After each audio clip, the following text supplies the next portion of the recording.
About to put a new battery in a 2017 Ram 1500.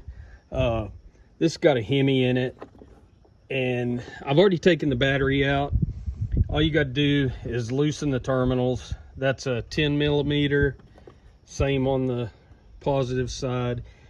And then you'll loosen this, which is also a 10 millimeter. It sits down beside the battery, and when this comes out, you can move that battery.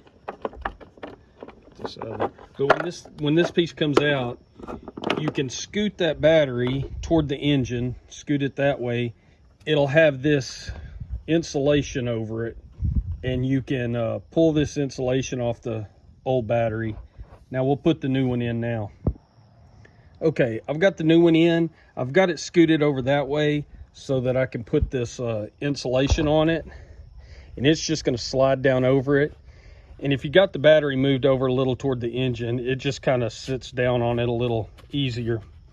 So just wiggle that down in there, and then we'll scoot this battery over, put it back in. All right, I got the battery back in place. I've got that little piece down there. I'll tighten that nut up, or that bolt up, and we'll put the terminals back on. All right, got those tightened back up. Should be good to go.